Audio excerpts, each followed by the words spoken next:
the release of the funding? I believe that was in late January. Obviously, with the change in administration and it was still COVID, they understood and gave us some time, and I believe it was in late January. All right. The full amount was awarded, the $488? Yes. Okay. Now, as you are doing your role, are there other grants that you applied for as well? There was no other grants that I specifically applied for. There was other grants that I helped manage, and if you want me to go into that, I can. Yeah, we learned an awful lot at our last meeting about the Fulton County DA's office budget, that they get some state funds, they get, their allocation or I don't know what you call it, their funding from the county itself, and then they get all these federal programs or federal grants as well. I'm trying to flesh out the federal part now because the county knows. I think they gave them $36 million last year, and they mentioned a big $75 million amount of basically COVID funds that it wasn't all spent to the DA's office, but for the justice system. But I don't know that anybody really knows what the total budget is at the DA's office or how much of that is funded through federal grants. And so I'm trying to get you to educate me a little bit. You knew specifically about this OJJDP grant. Yes, sir. You helped write it. Yes. But there are other ones that you would have helped manage or administer. Yes. So the other one specifically that I helped manage was the JAG grant. So it's a Justice Assistance Grant. It's also a federal grant, but it's allocated to the state and then ultimately delegated to the counties, and then the county commissioners allot it how they see fit. For the DA's office, it was to fund the junior DA program. All right, let me slow you down 1 minute. Yes, sir. I'm absorbing this information a little bit slower. You know it like the back of your hand. Right. That is a social justice assistance grant.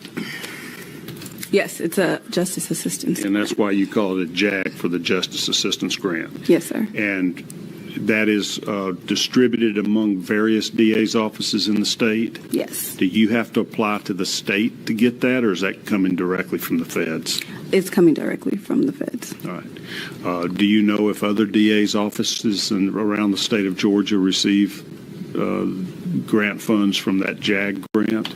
I believe so. I just know it's the Edward Brine Justice Assistance Grant. And to my knowledge, I believe that some, if not all, can get it. But I think it's based on need.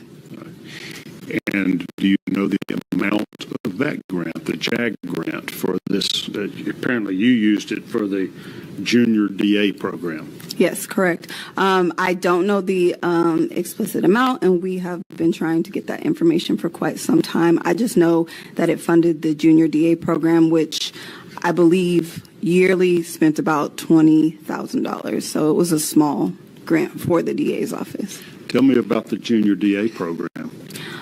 Yes, sir.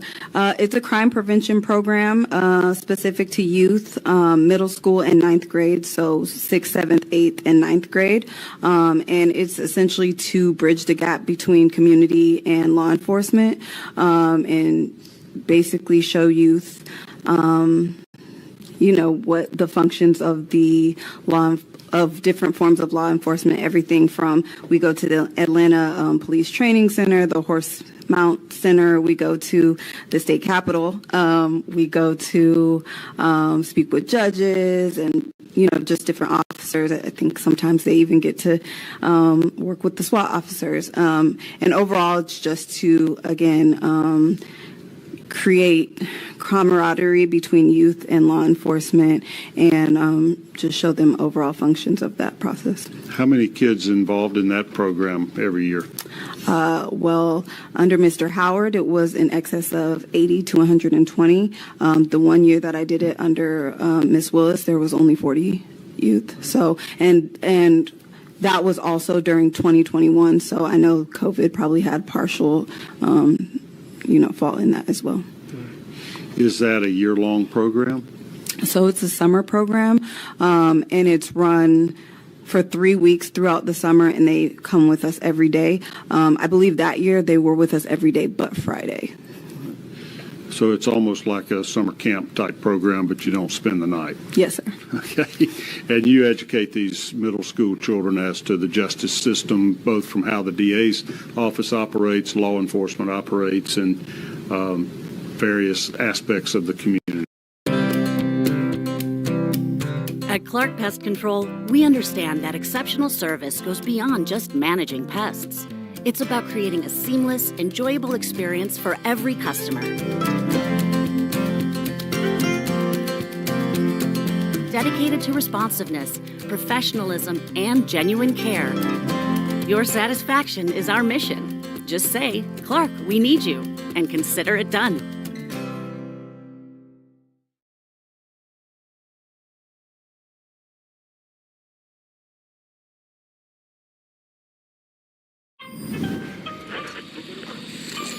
First time buying crypto? It's like your first visit to a taco truck. You're thinking, are these guys legit? What's in that? Do I even like tacos? So you start with un poquito, a taster. If you like this, we can mix things up. Go off menu, spicy as you like. Yes, ma'am. Sir. So she inherited it, so to speak. Yes. And did she take over the program after that, or did she designate a specific individual in the DA's office to monitor or manage that? Yes. Michael Cuffey, he was, at the time, he was the chief programs officer. Okay. And he oversaw all programs, so he was my direct supervisor at the time, and he was the direct supervisor over myself and the junior DA program as well. Was Mr. Cuffey with the DA's office during Paul Howard's tenure? No. Okay, so he was a new employee, came Yes, in with Miss Willis. Yes. Okay. Who did you report to as the director of gang prevention and intervention? I reported directly to Mr. Howard. Okay. Did your role change after he was defeated by Miss Willis? Yes. So the week after she was elected, she sent an email to the DA's office, all current employees of the DA's office, along with her new organizational chart, and basically told us that a lot of changes were coming, and one of those changes would be employees. And so while we were all guaranteed an opportunity to apply and interview, she would guarantee us an interview. We weren't guaranteed a job. And so once upon reviewing the organizational chart, I realized the gang prevention unit had been abolished. So my job was not there for me, even if I wanted it. And so I found 3 other positions and applied for those positions. And on November 20th of 2020, I interviewed in front of a 9-member panel led by Ms. Willis and Nathan Wade and Jeff DeSantis and 6 other individuals. And ultimately, on December 9th of 2021, I received my invitation to the administration along with the congratulations letter. On January 9th of 21? December 9th, I'm sorry. December 9th. Of 2020. 2020, okay. Yes. So she didn't officially take office until, I would assume, January, right? Yes. Okay. But she went ahead and was having the transition, hiring new people. All right. Yes. So Mr. Wade was on this committee that interviewed you? Yes. Was he employed by the DA's office at that time, to your knowledge? I don't know because I didn't know him. I just knew that he was, I would see him around the office, but also I just knew that he was one of the main ones leading the interview, and so I just took notice between Ms. Willis, Jeff DeSantis, and Nathan Wade because they were the main ones leading the interview. And who is Jeff DeSantis? I believe he is her media personnel, but I know he's an attorney, but I don't know his exact title in her office. Had he previously been employed by the district attorney's office? No, he had not. So he was a new player in the game. Yes, Okay.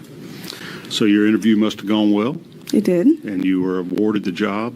I was. What was the new job? You said there were 2 or 3 different positions you looked at in the new administration. Yes. So my new position was the Director of Juvenile Diversion. So still working with troubled youth. Yes. Was that just a renamed department as the reorganization, new organizational chart went, or was it very similar in duties or something totally different? It was a little bit of both.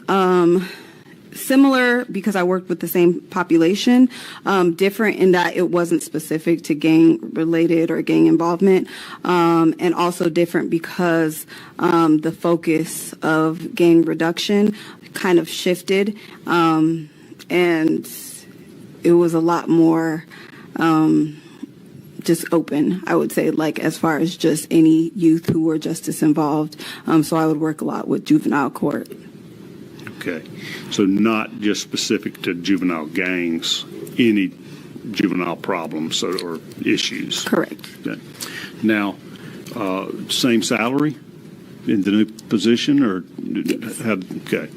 Was there any unit that dealt specifically with youth gangs under this reorganization, or it kind of came under your umbrella as the director of juvenile diversion programs? Yes, there was. So it came under my purview. So there was no more gang-specific unit other than the prosecution unit, the gang unit of attorneys. I am program, so there was no programs for. We are kind of learning as we go how massive the DA's office is. Do you know how many employees totally in the Fulton DA's office? I don't. Hundreds. Do you know how many attorneys, assistant district attorneys? If I even spoke on it, I wouldn't be accurate because I haven't been there in 2 years. However, I know there's hundreds. All right. At least And it sounds 150, like I would think. hundreds of support staff or other administrative personnel such as yourself as well. Absolutely. Okay. So this is in this new positions when you began reporting to Michael Cuffey. Yes. All right. Did you continue to supervise the OJJDP grant Yes. in your new position? Yes. I was actually written into the grant as the grant project director. So no matter what I did, if that grant was valid, I would be supervising the grant. All right. But you weren't paid through the grant. No. All right. And did you continue running the junior DA program? Yes, for a short time. All right. All right. Well, as 2021 begins, you're in your new role that has the same duties and more, and you're now reporting to Michael Cuffey instead of Paul Howard. Correct. Did you notice any irregularities or problems with the administration of this OJJDP grant? Yes. In early March of 2021, after a lot of the administrative work was done on the grant, we need to now get to work. And so Michael Cuffey, who is the new chief programs officer, invited myself and my colleague, who also co-wrote the grant, into a meeting just so he could understand the scope of the grant. In this meeting, this was the first time that he kind of mentioned that what he wanted to spend the grant on, and he articulated that he wanted to spend the grant on computers, travel, and swag. And at the time, we were saying swag, because there was a lot of rebranding going on. And so, like, each unit now had their own sweaters and their own mugs and stuff. And there was a complete and total rehaul of the building and stuff. So this idea of having swag was like a big thing. So those are the three things. Trinkets. These are pins and coffee cups and T-shirts and sweatshirts, things promoting the new district attorney. Correct. Okay. And so I quickly kind of interjected and let him know that those were not things that we could do with the grant. At that point, it seemed as if he hadn't read the grant narrative. And so I just wanted to educate him. I was a bit concerned, but at that point, it was the first time I had heard of it. I just tried to kind of set him straight and tell him like, oh, we can't do that. It's really specific. And it's specific to programming. We can't buy any equipment. And that was a huge thing because in the grant narrative, in the grant budget, it says specifically no equipment. And so his idea for wanting to get computers and even pay for travel, like those are completely out of the scope of the grant. Okay. And you know that because you wrote the grant? Correct. And in the grant plan, you tell how the money is going to be spent? Correct. And in the budget, you identify how it's intended to be spent? Correct. Did any of those documents provide for spending money on swag? No. Did any of those documents provide for spending money on computers or other equipment? No, sir. Did any of those documents or budgets provide for money to be spent for travel? No. Okay. And how about on the junior DA grant? I think we called that the JAG grant. Were you continuing to administer that in March of 2021? Yes. And did you notice or detect or hear about any intentions to improperly spend that money? Not in March, but as time went on, yes. So what happened when you straightened Michael Cuffey out and after he had told you his intentions of how he intended to spend the money, you told him that was illegal? What was his reaction? Initially, he let me know that it was the employees in the DA's office call Ms. Willis Madam. So he let me know that it was Madam's vision. And I basically said, okay, I understand that, but that's not what the grant says.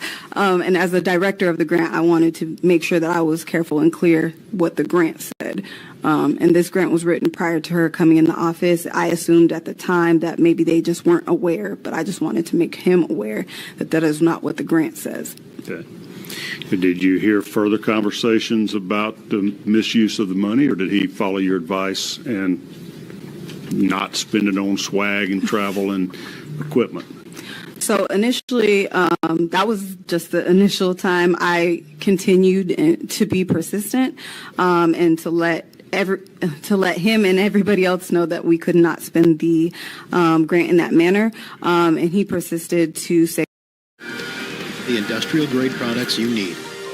Grainger, for the ones who get it done. Feel as if you're free from allergies and gravity. Live Claritin Clear. Letting him know that that was not what we could do. And I noticed as I persisted to let him know that my treatment drastically started to change. Yes, specifically from Michael Cuffey in the form of being disinvited to meetings or being blatantly like rude, or when I said, hey, we can't do that, just staring directly into my eyes and then just walking off. And I'm like, okay. And I didn't know, if this was an intimidation factor or what was going on, but I just knew I had to stand my ground because I was, fearful of the misuse of funds. Okay. Well, so the story ends there, or did you continue your complaints?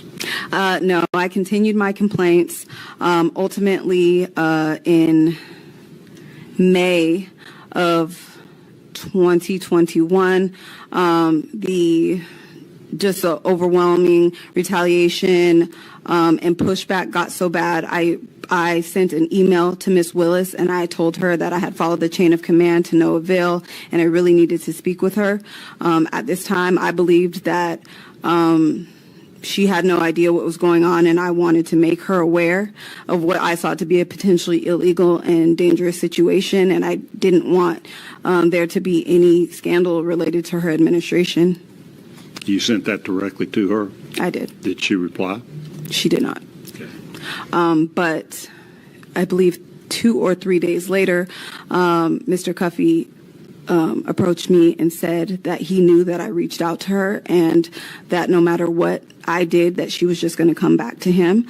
And so at that point, I didn't really know who to go to or what to do, because when I attempted to make her aware of what I saw to be an illegal situation, it was told directly to the person that was doing what I saw to be illegal.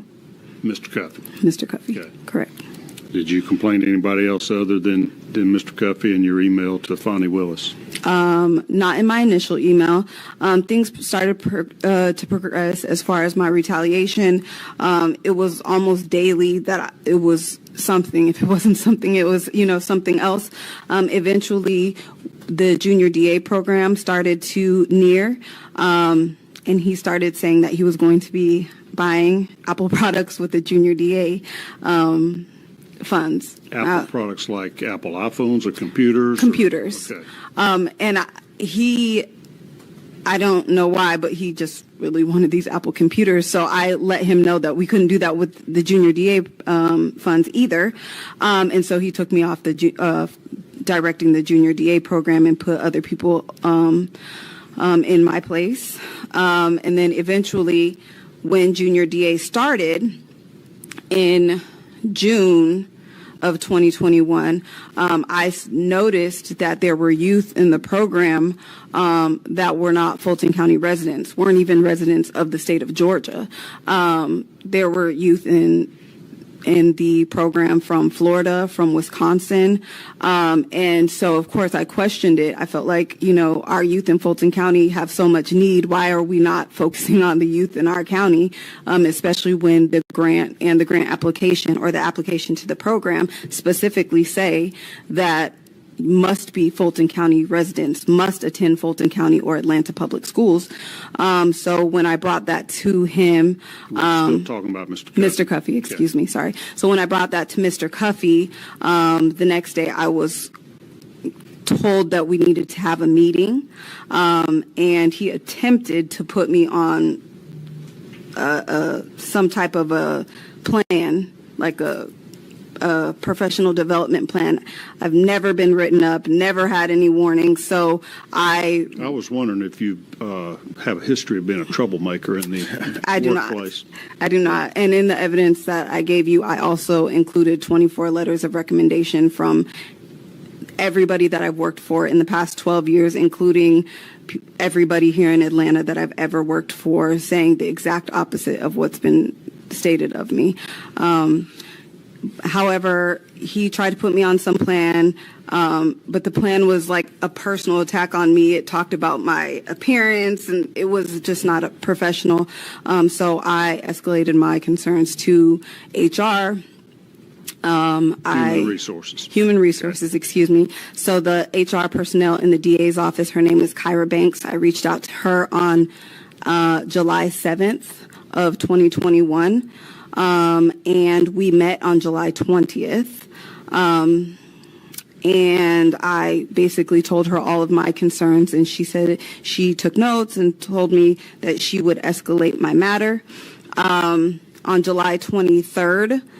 Escalate, in your view, means take it up the ladder to a higher somebody above Mr. Cuffey. Absolutely. Okay. On July 23rd, there was additional retaliation, and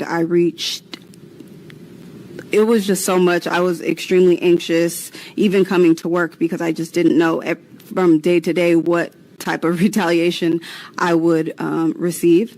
On July 26th, I reached out to Dexter Bond, who is the chief of staff in the DA's office. To Ms. Willis? Yes. Okay. And I reached out to Dexter because we worked in the previous administration together. He knew my work ethic. And I just felt like I needed somebody in the office to understand and know what was going on. What was his role with Paul Howard?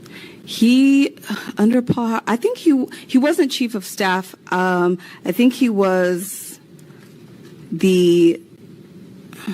I can't remember his exact role, if I'm being honest, but he was a administrative high up position. Yeah. Okay. And he's an attorney as well. He had worked in higher levels of administration for DA Paul Howard as well. Yes, and I believe he worked with Paul Howard for like 7 years. So Okay.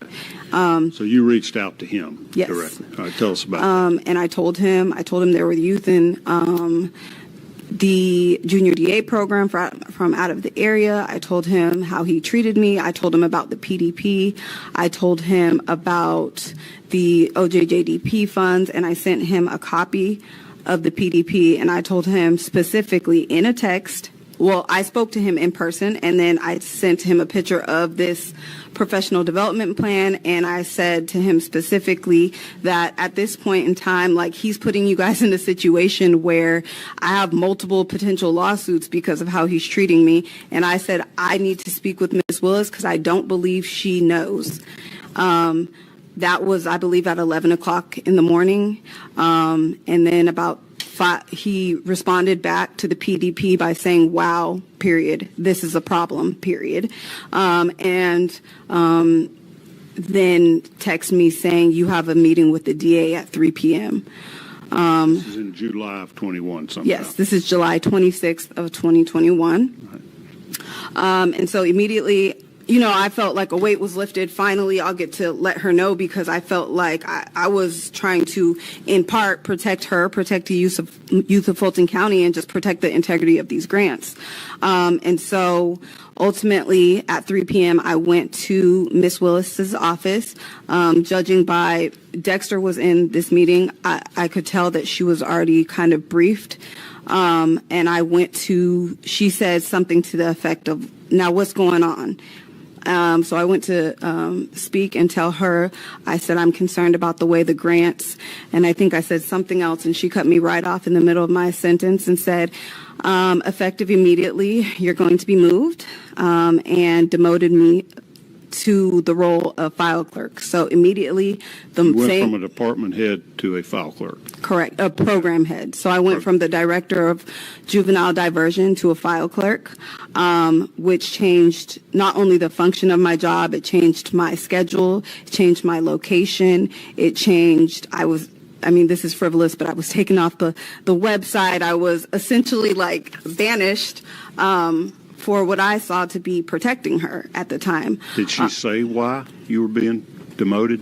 No, not at that time. The meeting lasted maybe 2 to 5 minutes because she cut me off immediately and told me I was demoted.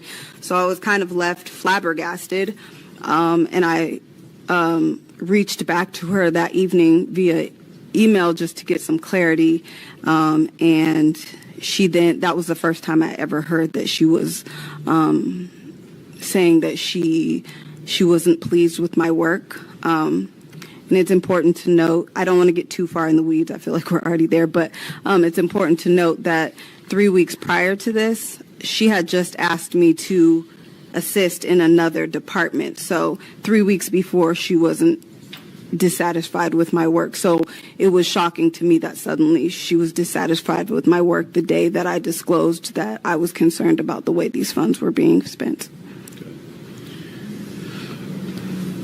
You have mentioned several times about retaliation. What type of conduct or actions were aimed towards you that you felt were retaliation? This demotion's pretty clear cut, but yeah. Were you being treated differently by Mr. Cuffey or Mr. Bond or any other supervisory type employees? Yes. Treatment as far as, like I said, being disinvited to meetings, just the attitude of when I would ask for things or ask for additional guidance or feedback, it wouldn't happen. I also, in addition to, I sent him an email because he was essentially stifling my work. I was completing tasks that Ms. Willis had asked of me in previous meetings, and I would be asking him like, hey, did you get this to her? Hey, I've had this done. Did you look over it? I'm waiting for your feedback. And I was just essentially put on the back burner. Also, like the PDP, the demotion was the first act from Ms. Willis directly. And then after that, because of the change in my work schedule and the change in my work location, I had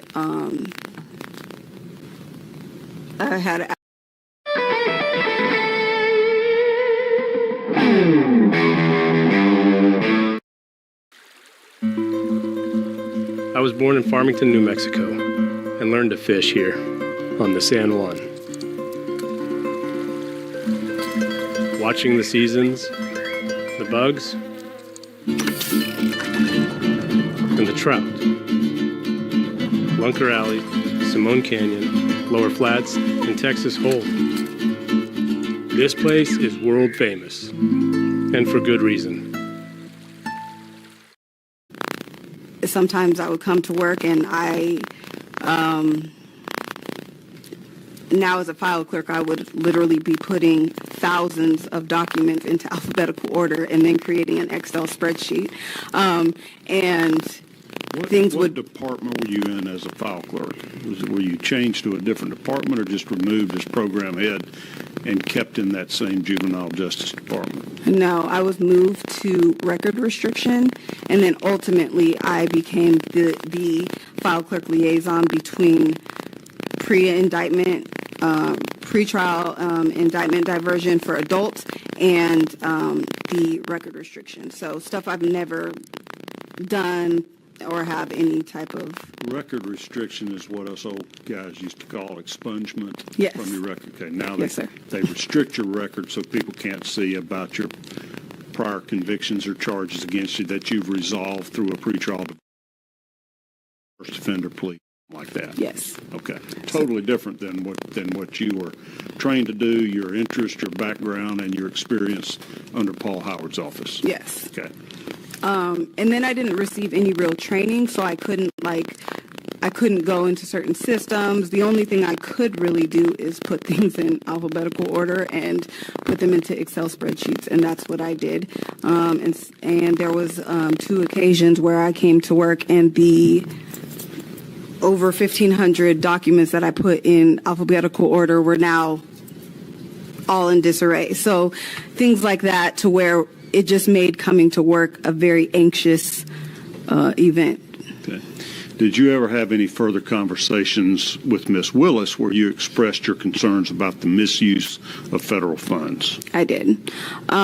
So on November 19th of 2021, I had an opportunity to speak with Ms. Willis again. And because of the fact that the first time I spoke with her regarding these funds, I was demoted, I decided to record her. And I think it was just because I was fearful of what type of retaliation even bringing it up would have. But also, again, like my track record with her was the last time I did this, I was demoted.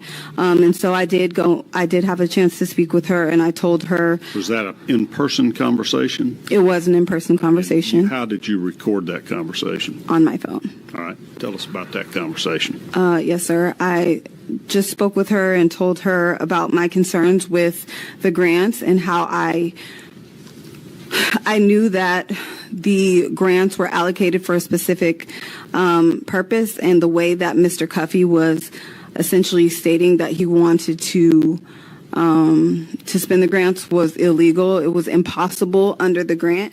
And she said that she didn't disagree with me, and she said she really wanted me to listen to the words that she was saying, that I wasn't necessarily wrong, essentially. And then she proceeded to tell me that Michael Cuffey had failed in her administration, and that everybody who does that essentially pretends to be her friend. And I just went on to say that I felt like there was some, I think I said funny style business going on, and I just wanted to ensure that she knew. And she proceeded to tell me that things take a long time to get to her, to new administration. But not once did she ever say that I was wrong. Not once did she ever say that I was off base or that what I was saying was untrue at any point in our conversation. And so that was November 19th. December 7th of 2021, I wrote her an email, and I CC'd Dominique Martinez, who is, I believe, one of the county attorneys. And I just kind of told her, what I had experienced in the office, and that how my treatment had brought me a significant amount of anxiety.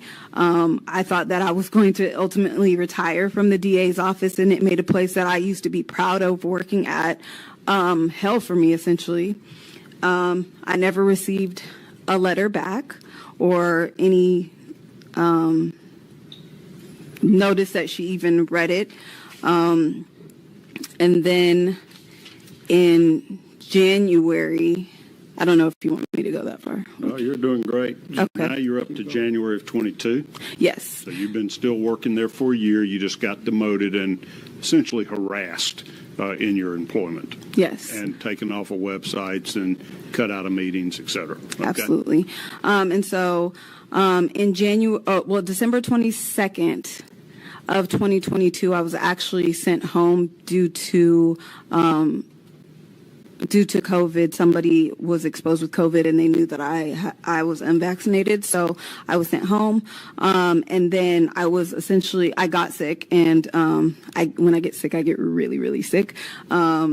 And so I returned back to work on January 12th of 2022 with multiple doctor's letters, because that's what they asked me for. If you weren't contagious with COVID or whatever. Yes, I was actually told to quarantine for 10 days and then come back. But it was obviously during the holidays, because I was sent home on the 22nd. And then I came back on January 12th and January 14th. On January 12th, I got my leave slip signed and all that good stuff. We don't know what that means. What's a leave slip? Oh, excuse me. Sorry. When you leave from work. So I produced my documents from my physician, and then they signed. Excused absence, basically. You had your doctor's note. Absolutely. Okay, got it. And then January 12th, I made my third. I kind of have to go back. January 12th, I made another request for health-related accommodation, but I also, during this time, if I could go back, December 2nd was my first official complaint with the DCRC, which is the... Okay, we got to slow down on that. That's yes. The Office of Diversity and Civil Rights Compliance. Yes, sir. Is that a county office? Yes. And y'all refer to that as the DCRC, is kind of the vernacular in the... Yes. As for county employees. Yes, sir. When did you first complain to them? I first complained to them December 2nd of 2021. And I made another complaint, I believe, on December 18th, if I'm not mistaken. Okay. And then I made my third, well, let me get to the January 14th. So January 14th, the January 12th email that I sent regarding my health, I CC'd one of my supervisors. At this time now, I have 3 supervisors because I'm working in multiple departments.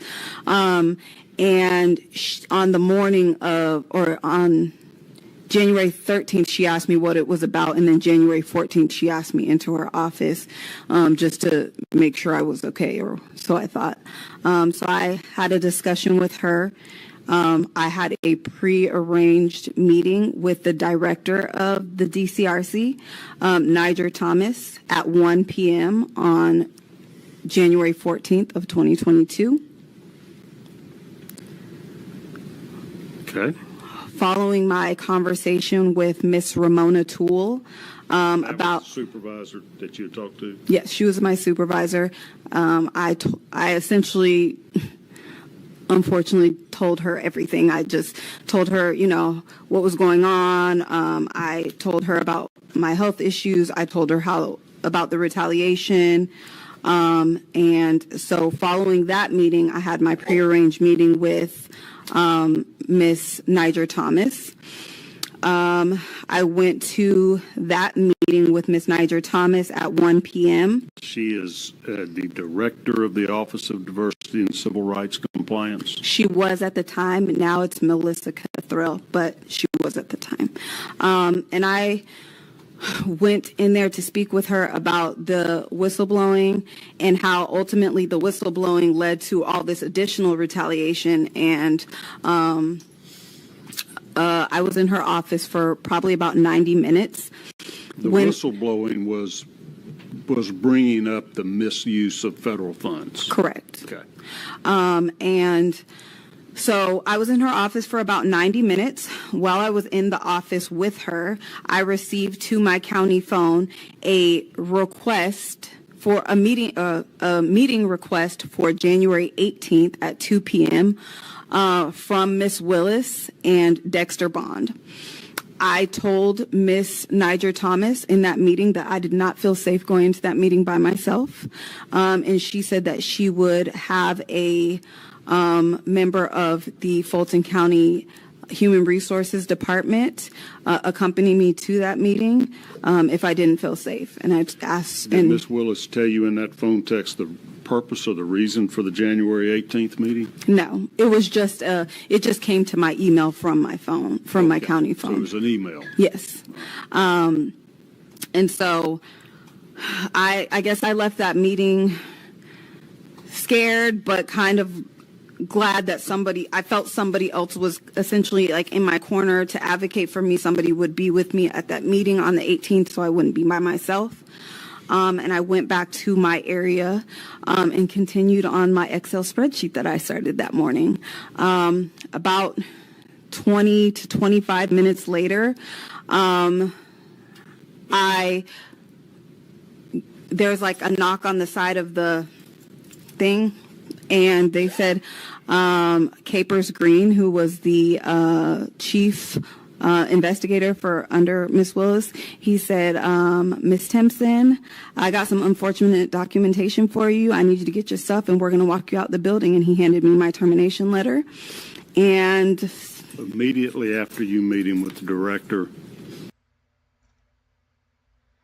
Thì nói tóm lại cái buổi điều trần này của nhân viên của bà công tố viên Fani Willis nói là kể ra bà rất là nhiều dài dòng ở trong này, tóm tắt lại là bà có vấn đề về tham nhũng và lạm dụng quyền chức, cũng như là ông Nathan Way đó là bạn trai của bà để lợi dụng cái office đó, còn cái văn phòng của bà biện lý cuộc có DA công tố viên đó để bà làm lợi cho hai người. Và cái bà Fani Willis bà cũng là cái người đang truy tố tổng thống Trump. Tuy nhiên bây giờ là những cái vấn đề bất lợi cho bà rất là nhiều, đã truy tố không có đúng, rồi lại vấn đề tham nhũng lạm dụng quyền lực rồi trong văn phòng nữa, rồi trả thù những nhân viên này nọ. Bà có những cái gì mà không có bà dự ý trong văn phòng thì bà cũng như là ông Nathan Way để tìm cách để trả thù, để loại bỏ họ ra. Thì đó là tóm tắt cái phiên tòa này. Có thể nó kéo dài cả 1-2 ngày, nhưng mà không biết là thời gian là bao nhiêu lâu. Thì đây mình tạm chấm dứt ở đây, và mình sẽ làm một cái chương trình livestream trực tiếp sau cái chương trình này do ông phó tổng thống mà đứng liên danh với ông cựu tổng thống Donald Trump đó, ông Vance. Thì mình kể sơ qua cái lý lịch và cũng như đảng Cộng hòa và ban tham mưu của tổng thống Trump tại sao phải lựa chọn ông này trong cái vé mà là phó tổng thống, cái vé thứ hai. Và hiện nay cũng đang tổ chức đại hội đảng Cộng hòa ở tiểu bang Michigan. Thì để coi thì còn mấy ngày nữa tổng thống Trump là cái ngày sau cùng ông sẽ phát biểu ý kiến. Ngày hôm qua ông cũng để đến cái đại hội đảng Cộng hòa, ông chứ ngồi lắng nghe. Nhiều người nói, kể cả những người dân bình thường gặp khó khăn, những người di dân từ Nam Mỹ, những người làm tiểu thương, nhiều thành phần cựu quân nhân, tại sao phải bầu tổng thống Trump. Thì cái chương trình ngày hôm qua, rồi tối hôm qua đó là một cái chương trình đó. Thì bây giờ mình sẽ chấm dứt ở đây và mình sẽ đi qua làm cái chương trình của ông ứng cử viên phó tổng thống cùng với ông Donald Trump là ông Vance như thế nào cho biết, để em sẽ biết sơ lược về ông ta. Xin tạm dừng ở đây và cảm ơn tất cả quý anh chị em đã vào diễn đàn này lắng nghe.